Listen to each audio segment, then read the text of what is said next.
recognizing that spiritual truth is not owned by any one religious tradition. We come to understand and relate to those principles that are principles of the universe, but they are not the property of any one religious tradition. Faith leaders must set the example as peacemakers, with compassion for others beyond all differences. We must take action together. Vision, ideas without action cannot move and transform our world. We must take action together to put our shared values into practice in solving the critical problems within society. And through uplifting the family, strengthening communities, and empowering youth, we must make the vision of one family under God a lived reality. And so as we consider the topics in this forum, I hope that we can consider the ongoing work, the work that has been done to build a global ethical framework. This era of globalization calls for a global ethical framework as the foundation for peace building. To engage and have legitimacy with spiritual groups and leaders, a global ethical framework must be founded upon, first and foremost, universal spiritual truth, what we sometimes might call the laws of nature and of nature's God, universal principles and values as the basis for a global ethical framework. Such a framework should inform the moral values that guide norms and behaviors. And once we can build growing consensus around such a framework, we need formal institutional and group assent to the global ethical framework as a critical ingredient. These spiritual principles and values need to find application within the context of individual families, the building blocks of every society. And for all of these critical points, a moral vision for global society and interfaith leadership is needed. And so the topics that will be discussed over the sessions here are important ones, all of which are different elements of this larger issue of the need to establish a way in which we work together, that we roll up our sleeves together with a moral vision and a moral imperative to uplift the entire human family. And so as we engage in those discussions, I want to just touch upon what we hope to see as desired outcomes for this conference, as a catalyst for what we hope can be positive action going forward. First of all, we envision an interfaith partnership initiative beginning from India that can be a global model. I believe sincerely that the ethos and foundation you have here, what has been inspired and worked on through millennia here, is a critical resource for our world today. To build a world of lasting peace requires more than global economies and information technology. It requires spiritual wisdom. And so we hope that beginning from here we can initiate the development of a global ethical framework, learning from and building on past efforts for establishing a global ethic. From here, we hope to establish a working group of organizational partners and individual leaders to develop a strategic plan for this purpose. Because we believe that, again, here, there's already a history and legacy and foundation for this going forward. And finally, that's also here. We hope that working with partners, we can cultivate models and best practices of the application of shared values, especially in youth initiatives that demonstrate one family under God, Vasudhaiva Kutumbakam, as a lived reality. Again, thank you so much for the opportunity to be with you here, for this opportunity to discuss these most important issues. And for the sake of the future of our human family, I hope and pray that your rich resource and wisdom can come together and help shine a light of truth and hope for our world. Thank you very much.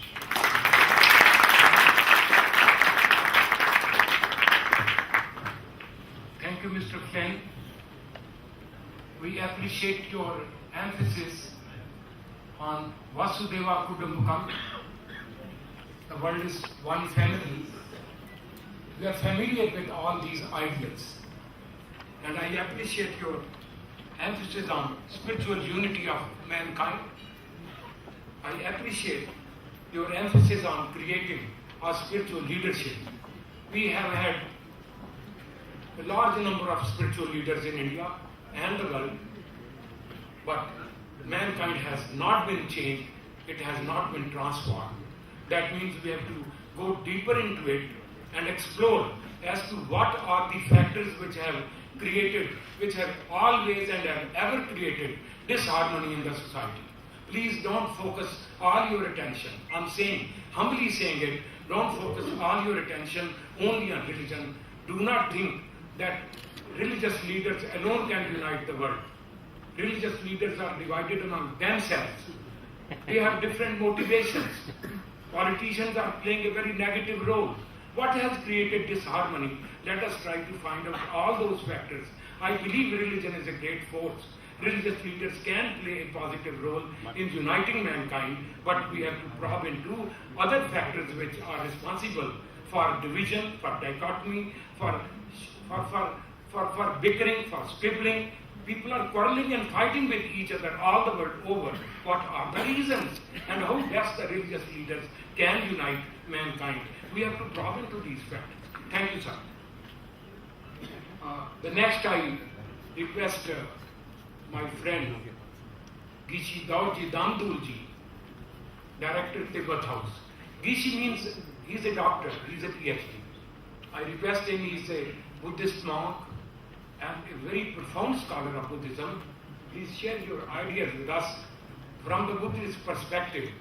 How can we reunite mankind? Thank you.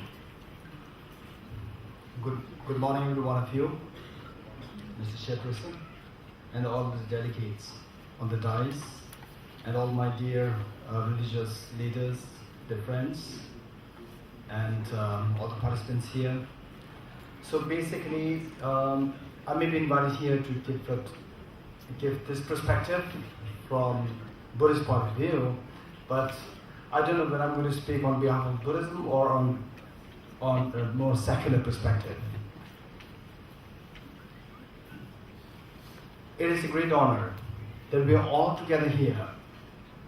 And from all the discussions, the wonderful the talks, presentations made by the earlier speakers, from there we see that there is a hope. There is a hope. The leaders, there could be some leaders who are very biased and who are on the extremes, but there are many leaders here who are very sympathetic towards one another. Still the problem is there. The world problem still is there. Then the question arises, what is the cause of this problem despite all these interfaiths happening? That's the question. So that we have to deal with, or we have to probe deeply, as indicated by our chairperson, Dr. Vermaji. In fact, I'd like to make it very short. I'd like to make my presentation very short.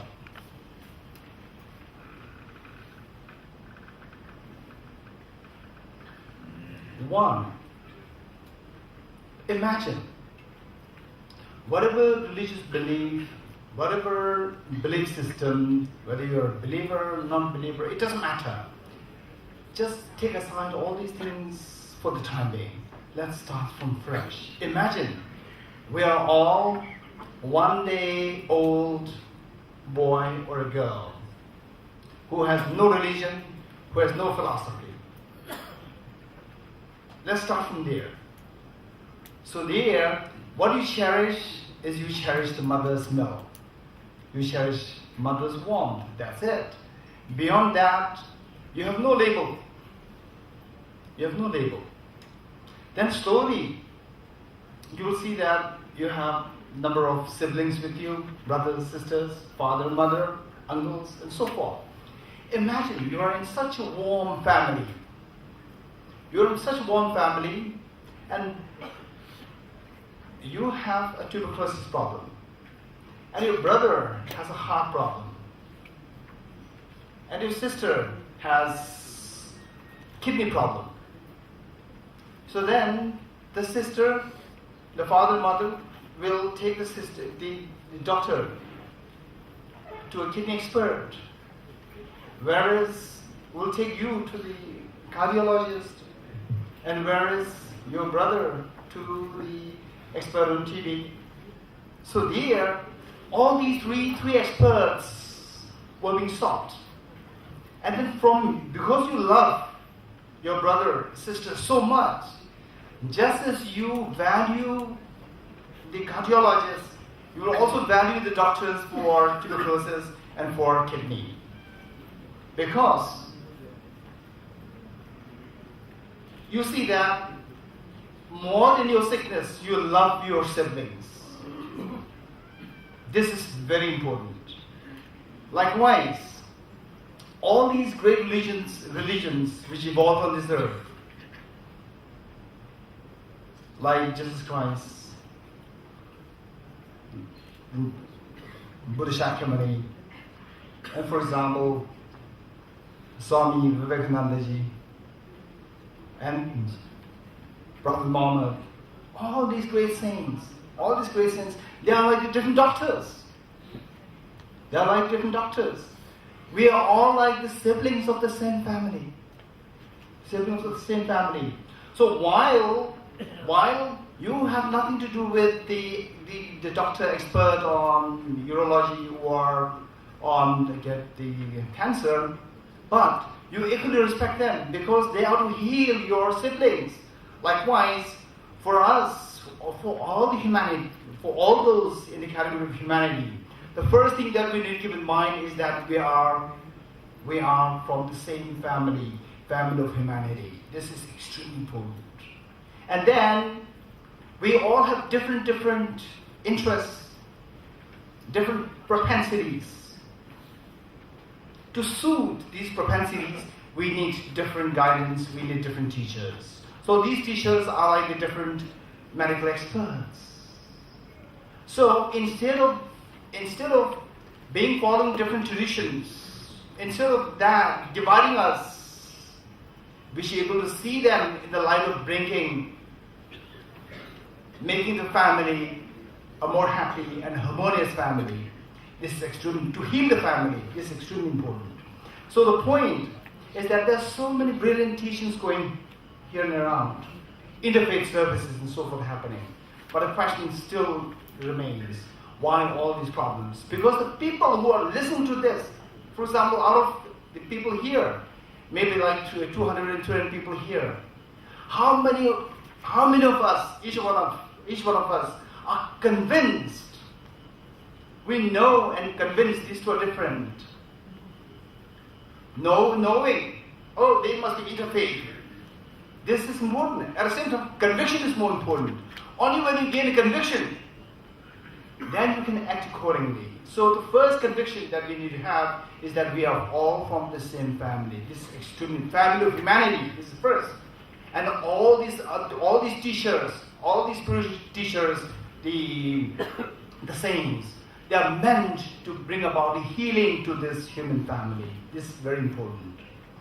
In fact, I remember one time when I was in Singapore, then one gentleman, he seemed to be,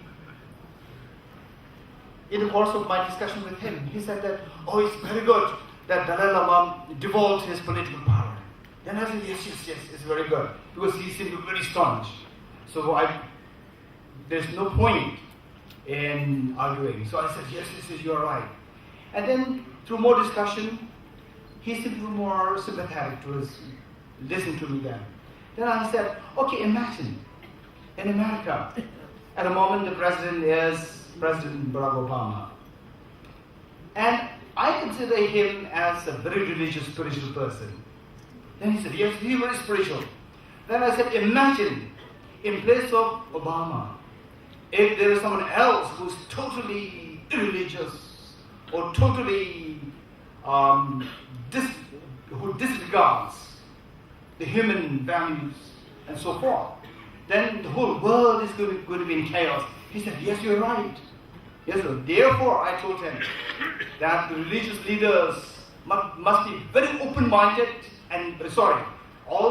even the political leaders must be very open-minded and religious, spiritual-minded. He said, yes, that's very true. So this is the point. So I see the need for us, even as religious leaders and the interfaith service group leaders, I think there's a need to think of two serious points. One, to bring about the interfaith services, one, and of course the faiths, they have done a great service to the humanity, no doubt. Faiths have done a great service to humanity. At the same time, we can't also deny the fact that it is creating a problem on this earth. This is because of the misunderstanding, because of the failure to see the whole humanity as one family. This is the problem. So for that purpose, I think we need to have two things in mind, all of us, particularly the people who are responsible, who have some responsibilities. One, to work for the humanity on the level of what brings the humanity together. For example, when you're born, you don't know anything. You only know the mother's love and mother's milk, that's it. So as human beings, as a family of the humanity, there must be the values such as love, which binds all the family members of the humanity. So this love, unconditional love, this love and understanding for each other, this needs to be nurtured. So this may not necessarily be tied with any religion.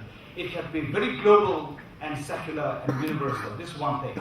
And the second part is the universal values. So therefore, I think that it is very important that these two must be nurtured, and the leaders have tremendous responsibilities. So the leaders are the ones who really direct the course of the water, where to flow, whether to flow in Indian Ocean or whether to flow in some other places. So it's entirely in the hands of the leaders. So the leaders have tremendous responsibilities, and because of lack of time, I would leave here. Okay, thank you.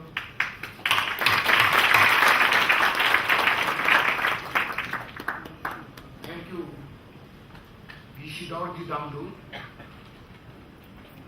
and thank you for your emphasis on peace. First of all, there has to be peace within. A man has to be at peace with himself. There has to be harmony in the family. But how to bring about that harmony? How to bring about that big M-O-V love among members of a family and among various families in the society, in the country, in the whole world? What is the real reason that we have not been able to establish peace, love at all levels of life? We have to probe into that. And I believe in Buddhism, the maximum emphasis is on good deeds. And Buddha's Eightfold Noble Path can serve as a panacea to bring about a peace at individual level, at family level, and so on and so forth. And that Eightfold Path is to do everything right. Right speaking, right hearing, right thinking, right deeds, unless and until we, as Rishi Damdu has said, we have to put these values into practice. If we simply remember them, memorize them, recite them, probably we will not be able to have the spiritual experience. This is only a recipe. It's just a spiritual recipe, a religious recipe. But unless and until you cook the food, the taste of pudding lies in eating. We have to implement these ideals. We have to do right deeds in order to have the spiritual experience and to have peace and love in the family and in the world as well. Thank you, sir.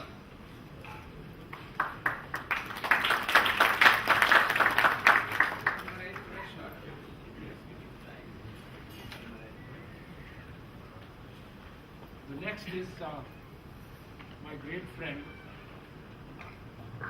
Ambassador Ashok Sajjanarji, who is a versatile genius, a seasoned diplomat, a good speaker, and currently Secretary, National Foundation of Communal Harmony, and is taking proactive interest in the organization, which was one time, I'm sorry to say, was sluggish and slow moving.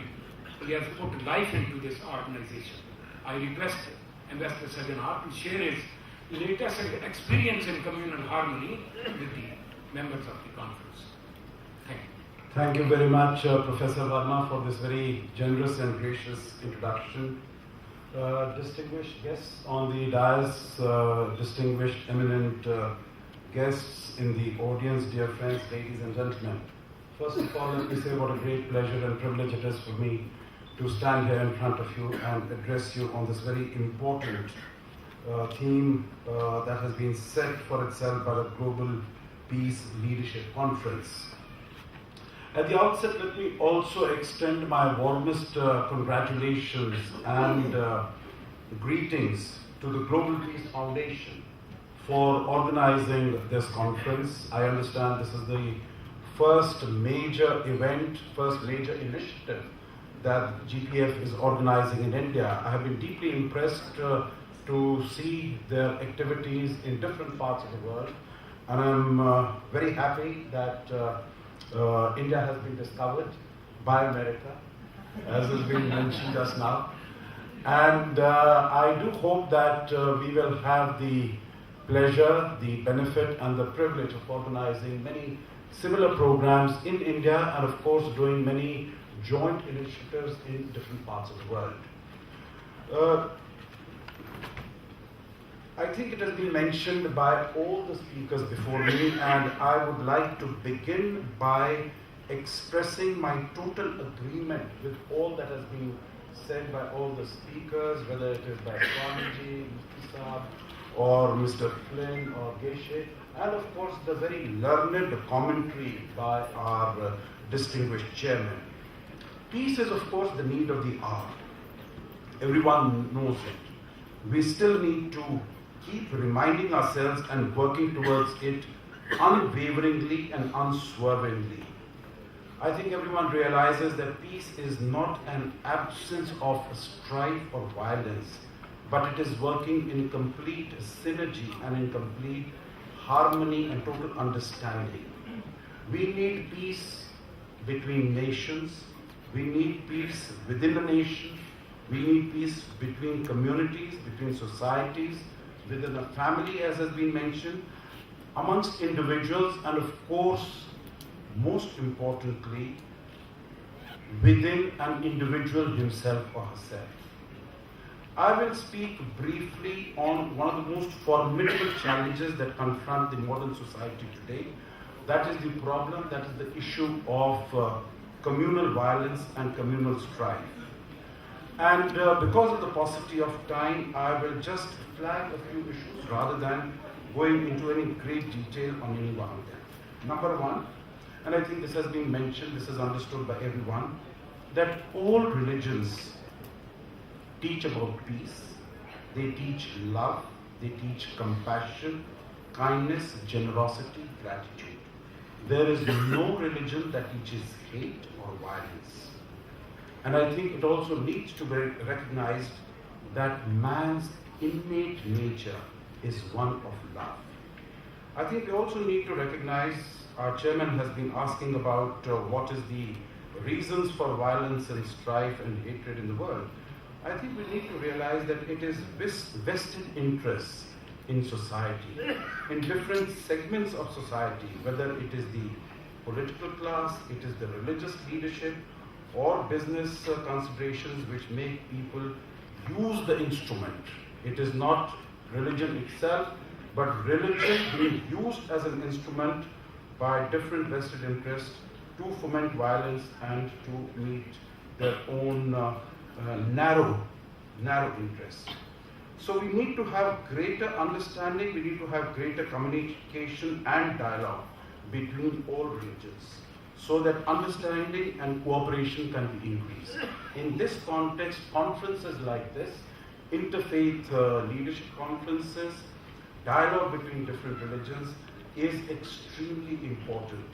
And I think it has also been emphasized that we need to do this, we need to communicate, we need to converse, we need to try to enhance understanding amongst ourselves, not only in times of disturbances or violence, but equally, if not more importantly, in times of peace.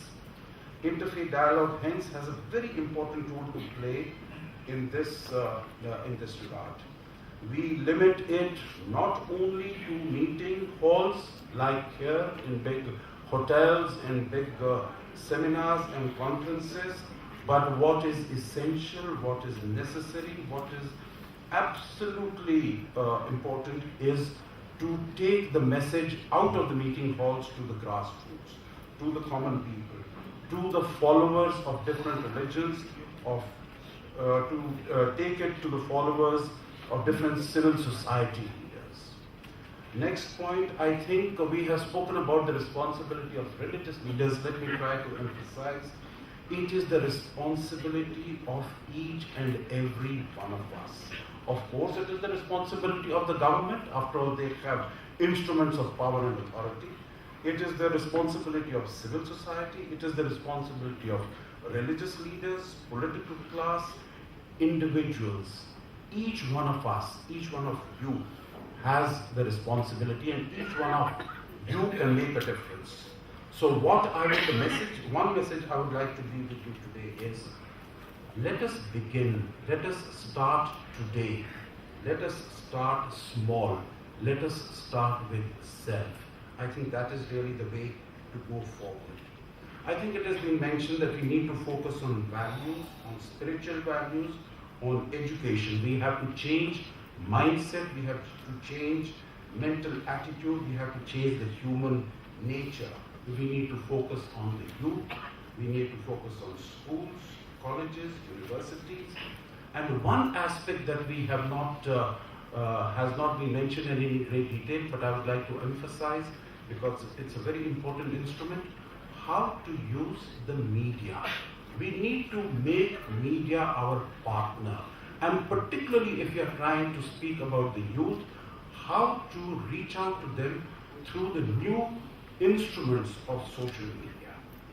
I think it has been mentioned very clearly by Mr. Flynn himself, so I will not spend much time except to say that India, through its experience, and I support what he has said, through its experience can serve as a role model for interfaith harmony and to bring peace amongst all religions, because here in this country, not for centuries, but for millennia, for thousands of years, all religions, races, nationalities, ethnicities have lived together, not only lived, but they have flourished and they have blossomed here. Most other countries have had this experience just for a few hundred years, but our experience goes back to many, many thousand years. In the end, a few words about what my foundation, the National Foundation for Communal Harmony, which I currently head, I am pleased to mention to all the distinguished participants and members here that we are implementing and following the path and the ideals that I have just enunciated. We cooperate and collaborate with more than 70,000 schools in the country under the Communal Harmony Campaign program, also with youth in universities, as also educators in universities and schools. We have launched an initiative to connect with women through the All India Women's Conference. We celebrate different festivals, as was mentioned by Swamiji. We promote that. We try to promote inter-religious marriages, inter-caste marriages. I think these are all activities that need to go along together. So in the end, friends, we need to promote peace, we need to ensure peace, we need to propagate the sentiments of love and gratitude amongst all people that we come in contact with. And I think each and every one of us can contribute in that. So in the end, let me end with a couplet which some of you will be able to, or most of you will be able to relate to. उनका जो काम है वो अहले सियासत जाने, उनका जो काम है वो अहले सियासत जाने, मेरा पैगाम मोहब्बत है जहां तक पहुंचे.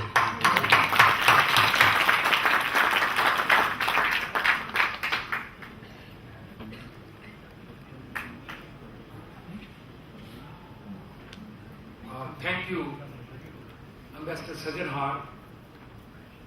I was waiting for the answers to my questions, and I'm satisfied. My skepticism has been removed by Ambassador Sajanhar. He is making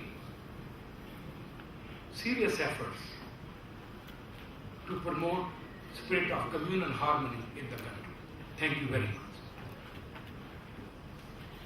Next is our friend, Mr. Ibrahim, Dr. Ibrahim from Turkey. Please come and share your experience with us.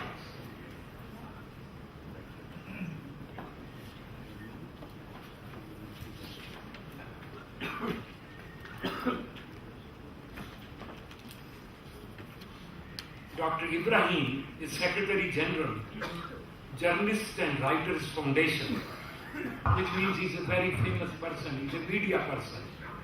And let's understand what efforts are being made in Turkey through media to bring about peace.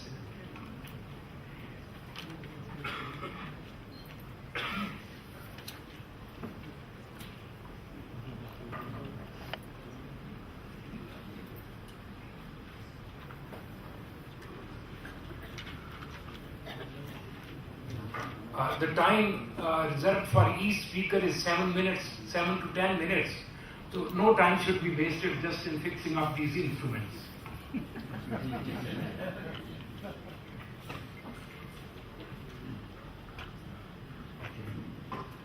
Mr. Chairman, Your Excellencies, distinguished speakers, esteemed speakers, ladies and gentlemen, I would like to thank the organizers for giving me the opportunity to share some thoughts and the story of a humble experience that has emanated from Turkey, and also commend the entire endeavor put forth by these dedicated people in this hall, and hope this exchange to be as fruitful as possible and full of friendship.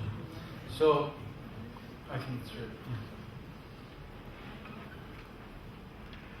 So this is what we call the Hizmet movement, a civic endeavor dedicated to peace building through education and dialogue. Very briefly, Hizmet means service in Turkish language.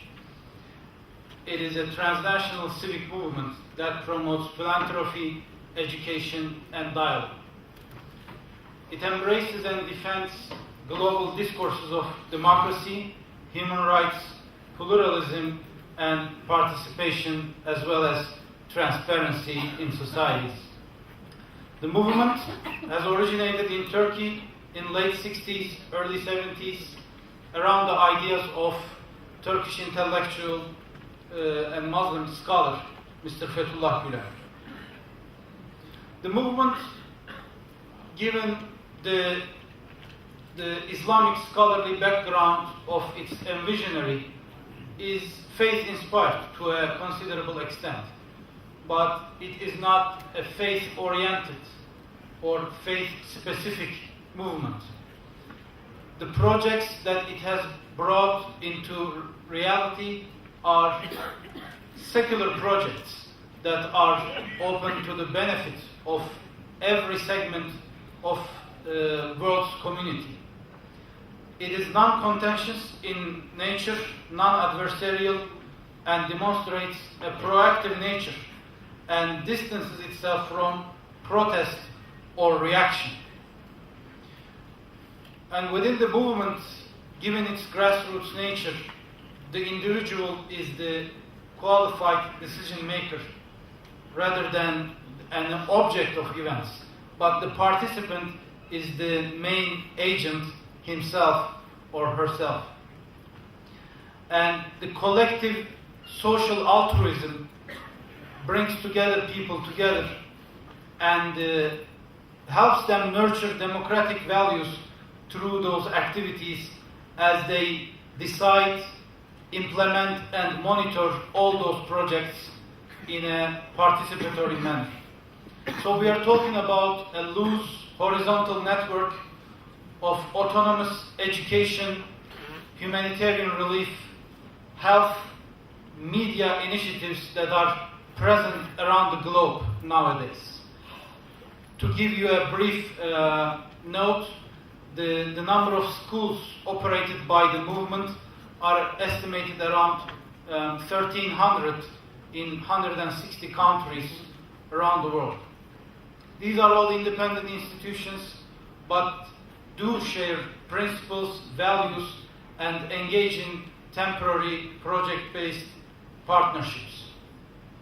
Mr. Gülen, he is known to be a well-versed scholar of Islam with a deep personal commitment to studying religion and devotion through a Sufi understanding, which I'm sure sounds very familiar to the audience. His Sufism is not put into practice through the form of a Sufi brotherhood, but rather focuses on the key concepts brought forth by the earlier Sufi masters of Islamic teachings, Islamic spirituality. So here I have two quotes from two Sufis. One is Yunus Emre. He's a contemporary of Rumi, who says, "We love the created, for we love the creator."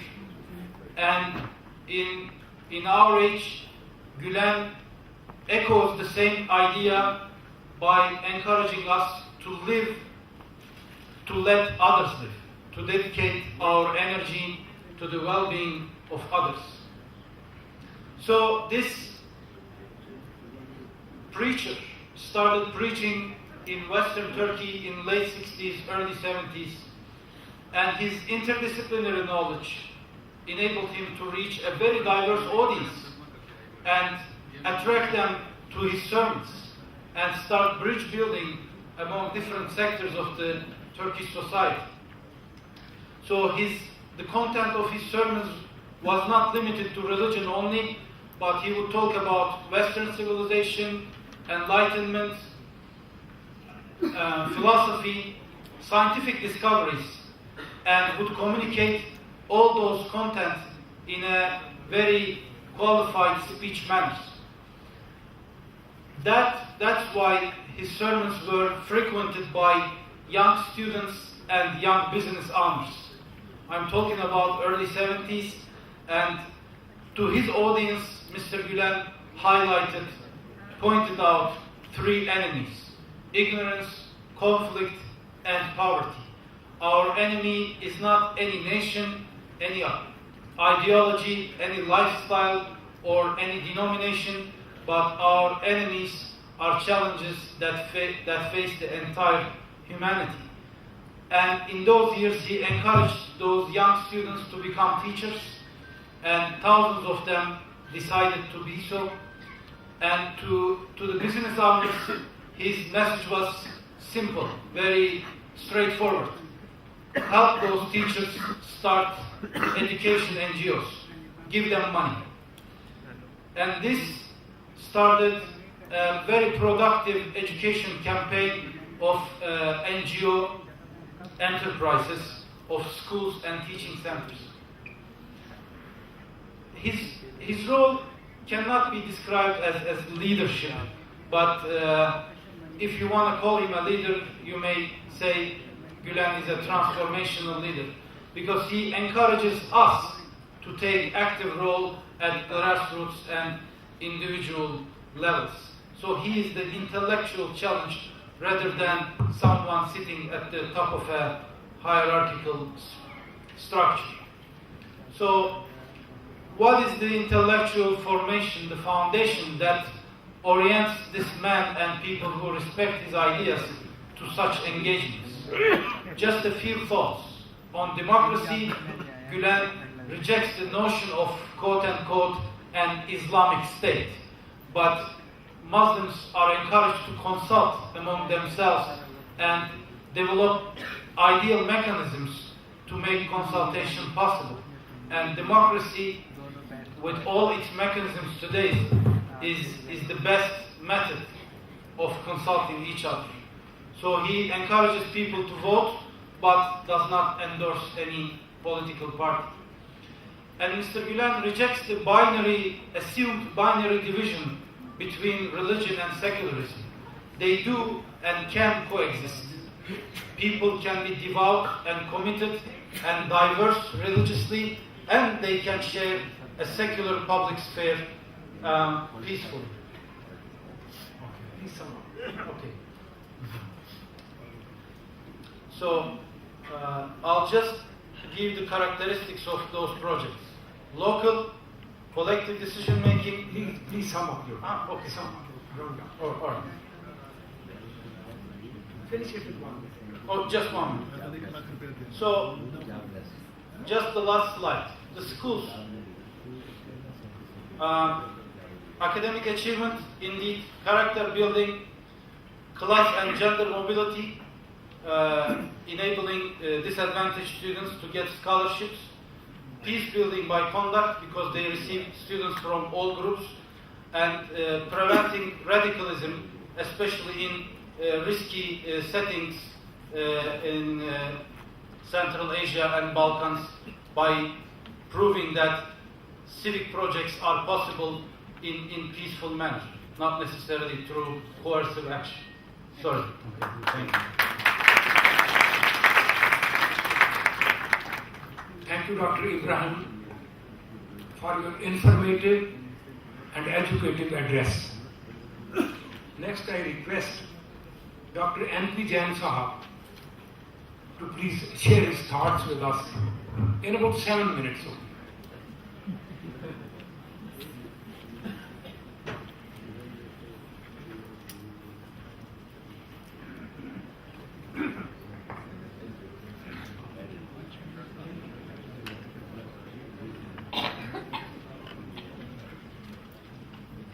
Distinguished guests, it's a great privilege to participate in this interfaith gathering, and I heard rap legends expressing their views, and the conference having come to the conclusion that interfaith coexistence is possible.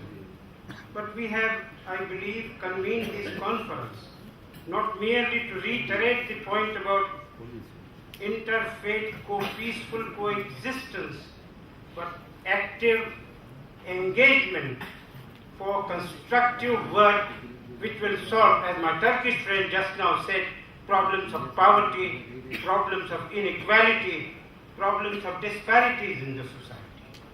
Let religious leaders join us. They have led us for a long time. Let them join us and work shoulder to shoulder with us in the social service fields. And that is where Global Peace Foundation the world over, in Latin America, in Indonesia, in Malaysia, and now Global Peace Foundation has come to India. But one NGO alone will never be able to achieve this. It has to be done in partnership, not only with religious leaders, but also in partnership with all the active NGOs in different fields of activity in India. In India, we have to take not merely a question of communal harmony. Let us not overstress it, it is essential. But we should go beyond communal harmony. And I think the kind of problems that we face, the world faces the problem, we are tormented by ever-increasing escalation of violence in personal, social, national and global situations. Unbridled terrorism has emerged as a demon face of violence. Increasing intolerance, inequity, exploitative social discrimination, and widespread poverty through and disease are putting question marks on the technology and knowledge advancing 21st century. Therefore, the first main objective of the entire exercise of NGO work, social service work, which unites all the community, has to be followed by the dictum, as Martin Luther King once said, inspired by Mahatma Gandhi. The choice before the world today is no longer between violence and non-violence. The choice is between non-violence and non-existence. How do we now bring about non-violent culture? Non-violent culture cannot be brought about only by talking about communal harmony. A poet has rightly said, so many sects, so many creeds, so many paths that wind and wind, while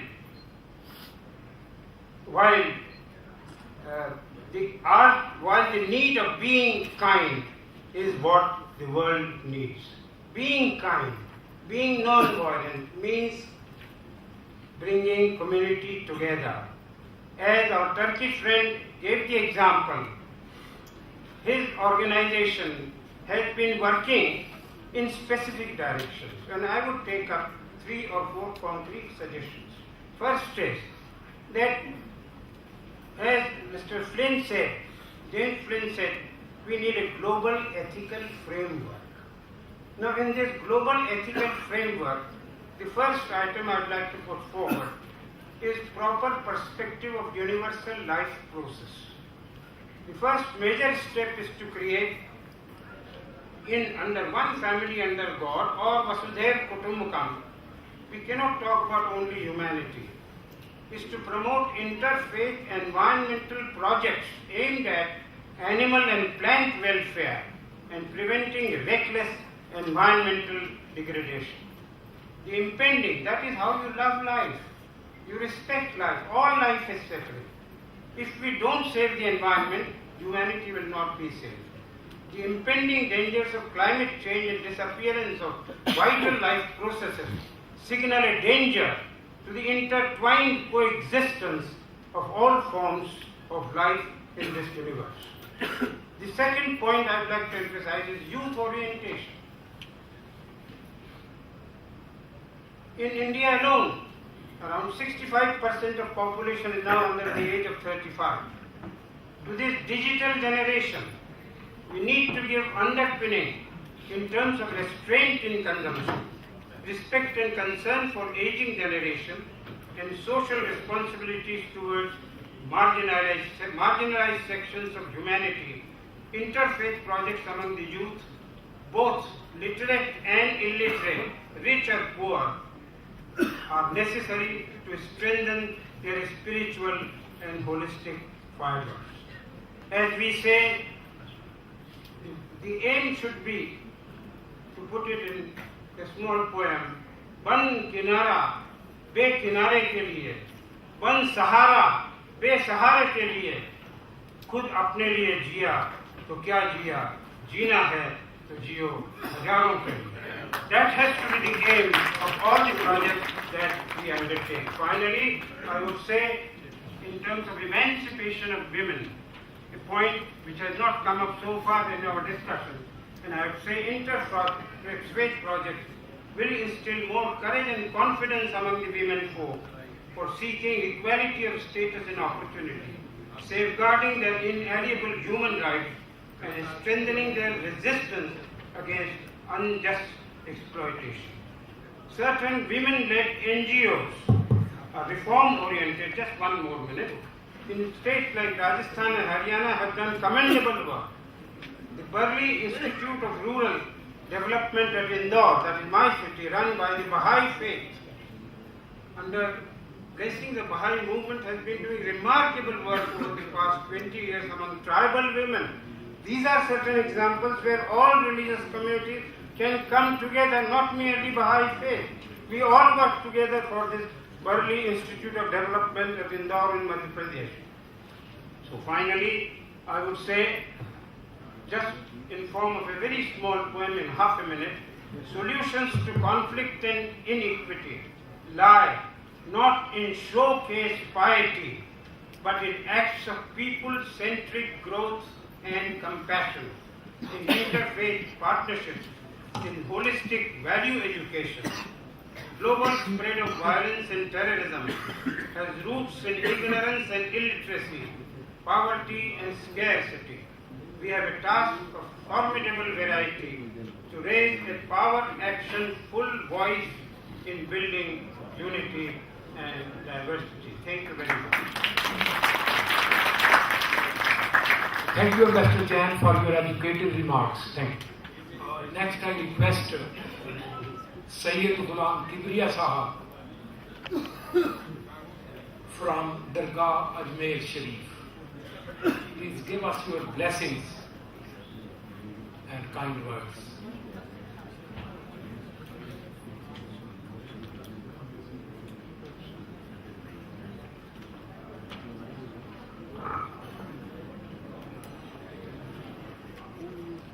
السلام علیکم.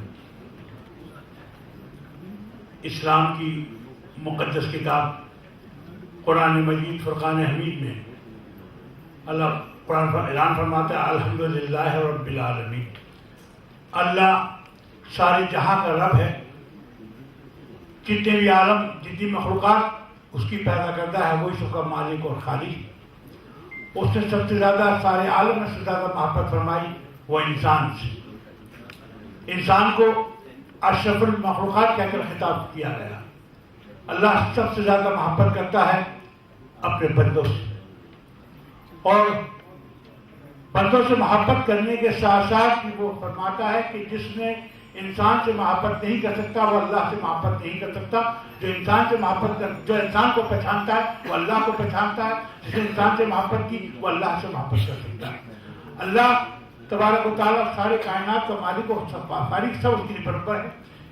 اور اس نے حبیب جناب محمد رسول اللہ صلی اللہ علیہ وسلم کو وما ارسلناک الا رحمۃ للعالمین، پیغمبر اسلام کو وما ارسلناک مسلمین نہیں کہہ کر کے وما ارسلناک الا رحمۃ للعالمین سارے عالم کے لیے رحمت بنا کر بھیجا. پروفیٹ محمد صلی اللہ علیہ وسلم سارے جہاں کے لیے ساری مخلوق کے لیے محبت امن شانتی پیار بن کر تشریف لائے. آپ نے یہاں کر انسانی کا درد دیا، پیار کر محبت کا درد دیا. آپ نے فرمایا کہ جب تک انسان مکمل انسان نہیں ہو سکتا جب تک اس کے شر سے اس کا پڑوس محفوظ نہ رہے. صحابی نے کیا رسول اللہ میرا پڑوس کون ہے؟ آپ نے فرمایا ایسٹ 40 مکان، ویسٹ 40 مکان، نارتھ 40 مکان، یہ تیرا پڑوس ہے. اگر تو نے ان سے محبت کی تو خدا بارگاہ میں تو ایک اچھا انسان کرنے کے قابل ہے. اگر تیرے پاس 2 روٹی ہے اور تیرے پڑوس میں کوئی بھوکا سو جاتا ہے اور تجھ کو تیرے علم ہے جو آدمی بھوکا ہے تو قیامت کے دن سے سوال کیا جائے گا کہ میرا فلاں بندہ تیرے سائے میں بھوکا سو گیا تھا، اس کا حساب دینا. تو معلوم یہ ہوا کہ اللہ اپنے بندوں سے کتنی محبت کرتا ہے، اور جس سے اللہ محبت کرتا ہے انسان کو حق نہیں پہنچتا کہ وہ کسی بندے سے نفرت کرے یا کسی بندے کو اونچ نہیں سمجھے. دنیا کے تمام بندے اس کی بارگاہ میں ایک ہے. اس لیے خوب کہا ایک ہی صف میں کھڑے ہو گئے محمود و ایاز، نہ کوئی بندہ رہا نہ کوئی بندہ نواز. اس کی بارگاہ میں سب ایک ہے. مذہب اسلام کے معنی امن و شانتی ہے. اسلام کا کنسپٹ ہے کہ کسی سے ملاقات ہو پہلے سلام پیش کرو، السلام علیکم، مطلب تم پر خدا کی رحمت تو تم شانتی میں رہو. نماز 5 وقت کا فریضہ ہے، اسلام کا فریضہ ہے جو فرض کیا گیا. اس نماز کی حالت میں بھی نماز کے تحت سلام ادا کیا تھا، السلام علیکم ورحمۃ اللہ رائٹ پر، پھر السلام علیکم ورحمۃ اللہ لیفٹ پر. مطلب رائٹ پر جتنے بھی لوگ ہیں سب پر امن و شانتی برقرار ہے. اللہ ہر انسان امن شانتی کے اندر ہے. اور لیفٹ پر اسلام پہ کر یہی کہا گیا کہ تم امن شانتی رہو. جتنے بھی بانی مذہب ہیں سب نے اپنے مذہب کی بنیاد انسانیت، پیار، محبت، بھائی چارے پر رکھی. ہندوستان کا دھرم ستیہ پران دھرم سناتن دھرم ہے، اور وید میں جگہ جگہ انسانیت کی بات کی گئی. گیتا کے اندر کشن جی نے بھی انسانیت پر زور دیا. مہابیر سوامی جی کہا جیو جیون جو اہنسا کی بات کہی، ہنسا مت پھیلاؤ، اہنسا قائم کرو. جناب گرو نانک صاحب نے کہا کہ مانو سیوا سب سے بڑی عبادت ہے، اور تم ایک دوسرے کے بھائی ہو، ایک ساتھ جیو، تم انسان ہو. اسی طرح سے بدھ دھرم میں بھی تمام اونچ نیچ کو مٹا کر کے گوتم بدھ جی نے ایک بیان دیا کہ تمام اونچ نیچ کو ختم کرو، تم ایک دوسرے کے بھائی، تم انسان ہو. معلوم یہ ہوا حضرت گرو نانک صاحب نے بھی یہی فرمایا کہ مانو سیوا سب سے بڑی سیوا ہے، اور تم انسان ہو، انسان کی طرح رہو. ہر مذہب نے ایک ہی بات سکھائی کہ تم ایک دوسرے کے بھائی ہو، تم انسان ہو. بھی تمام چیزیں کہاں سے پیدا ہوئی آج تک سمجھ میں نہیں آیا. آج ہم جتنے بھی یہاں مذہبی لیڈر یہاں اکٹھے ہوئے ہیں، ہمیں اس بات پہ غور کرنا ہے کہ مذہب تو ہم مانتے ہیں لیکن مذہب کی بات کو نہیں مانتے. ارے مذہب مانتے تو مذہب کی بات مانو کہ تو مذہب ماننے والے ہو. تو مذہب کیا تعلیم دیتا ہے؟ عمل کرنا ہر انسان کا فریضہ، ہر انسان کا فرض ہے. جب تک اس پر عمل نہیں کرے گا تو ایک مکمل انسان نہیں ہو سکتا. آج دنیا میں سب سے بڑی ضرورت ہے وہ ہے انسانیت. آج کے 8 سال پہلے ہندوستان کے سب سے بڑے صوفی خواجہ اعظم شہنشاہ ہندوستان غریب نواز ہندوستان میں تشریف لائے اور آپ نے ہمارے زخموں پر محبت کا مرہم لگایا، لوگوں کے دلوں کو کھینچ گیا. آپ بیگانے ہو کر بھی اپنے ہو گئے. آج غمناک کی بات ہے، دنیا کے لیے ایک بڑا چیلنج ہے. وہاں جا کر دیکھیے بڑے تفریق مذہب اور ملت، ہندو، مسلمان، سکھ، عیسائی، بدھ و جین سب بارگاہ غریب نواز نہاتے ہوتے اور بڑے تفریق مذہب اور ملت. وہاں جا کر محبت کا پیغام ہر آدمی کو ملتا. اور غریب نواز کی تعلیمات بھی یہی ہے کہ تم میں 3 خصوصیت نہیں تو تم مکمل انسان نہیں. سورج جیسی شفقت، جب سورج اپنی روشنی کو پھیلاتا ہے تو وہ نہیں دکھتا کون اور کیا ہے، سب کے لیے سامان ہوتی ہے. دریا جیسی سخاوت، دریا میں کام ہوتا ہے لوگوں کی پیاس کو بجھا دینا، وہ نہیں دیکھتا وہ کون اور کیا ہے. زمین جیسی توازن، اس کا کام ہوتا ہے بھوک مٹا دینا، وہ نہیں دیکھتا کون کھا رہا کیا کھا رہا اور کون سے بھوکا کھا رہا اور کون سب کچھ مذہب کے ماننے والا ہو رہا ہے. جب تک 3 خصوصیت تم میں نہیں ہوتی تم مکمل انسان نہیں ہو سکتے. غریب نواز کی بارگاہ دارالعما ہے، دارالشفا ہے، وہ قومی یکجہتی کا مرکز ہے. آج ہندوستان ہمیں ناز ہے کہ خواجہ غریب نواز ہمارے ہندوستان میں، یہ ہندوستان خواجہ کا ہندوستان ہے، وہ خواجہ ہندوستان ہے. آج ٹرائزم کا دور ہے، دنیا میں ٹرائزم پھیلا ہوا ہے. ٹرائزم کا اب تک کسی مذہب سے کوئی تعلق ہی نہیں، وہ تو انسان ہی نہیں. جب انسان نہیں تو اس کا کسی مذہب سے تعلق کیسے ہو سکتا ہے؟ ٹیررسٹ کا کام ہوتا ہے خون بہانا، قتل و خون کرنا.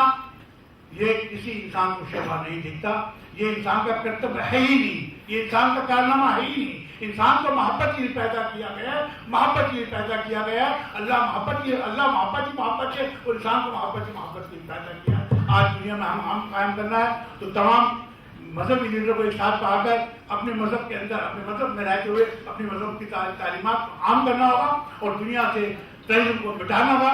یہی میری آپ سے درخواست ہے. یہ کہہ کے میں آپ سے اجازت دیتا ہوں. ہندوستان زندہ باد.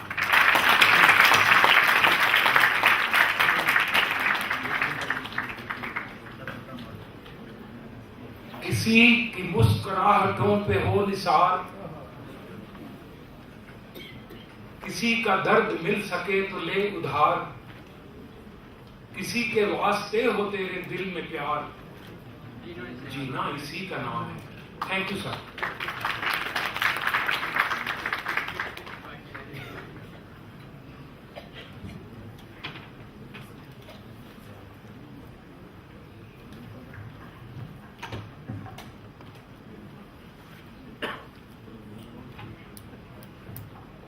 Now, I have the honor to request Swami Chaturvedi,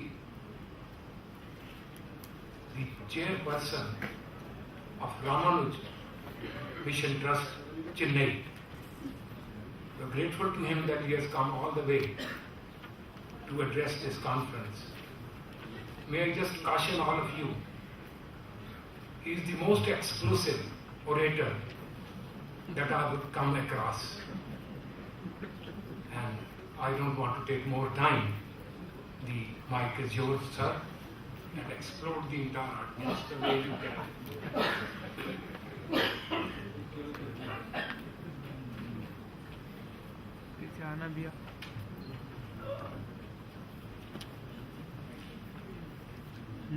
Srimate Ramanujaya.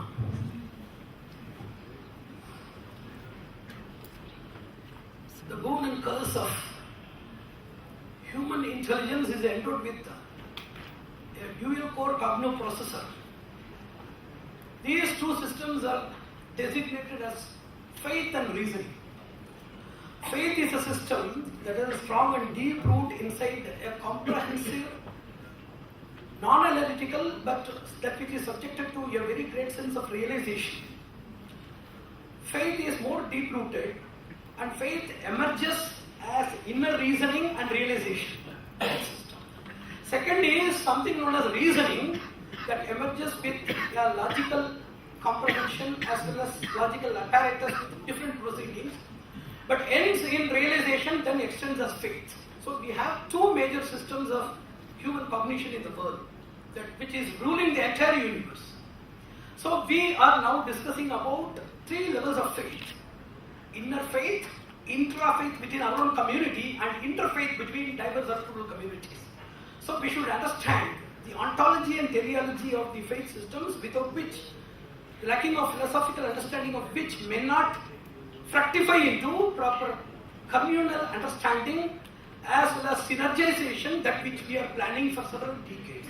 So faith system is something which is based on inherence, that which is beyond rationality but not anti-rational in nature, that which we call superstitious, anti-rational, non-scientific, etc., has been explained by religious metaphysicians as something that which is trans-scientific in nature, supralogical in nature, and that which is super-institutional rather than superstitional.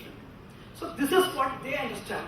But more than these interpretations, what we see as practical vision and experience, that matters the most. What is the greatness of a philosopher? To bridge between theory and personal or practical experience or social experience. So individual experiences or historical records of experiences of seers, sages and stalwarts in the religious or faith community should be brought to a layman's daily, persistent, consistent and continuous observation and experience. So bridging the gap between theory and practical reality or experience is work of a great philosopher, not metaphysical interpretations or epistemological understandings and deliberations. So we are based upon faith community. Faith has reasoning as a trigger, and even we know that the reasoning system consists of faith as a trigger. Most of the scientists, they start with the faith, then only they understand what it is reasoning. So faith is the base for everything. We have to understand and explain what we call as faith. Faith in a religious context is entirely different from what we are thinking as faith, because we have a lot of relatives, sources and resources, elements, trials and rewards in our day-to-day life. We accept them and we are associated with them, but that is known as belief and attachment. That is distinguishable from faith and devotion. You should understand. I am having faith on my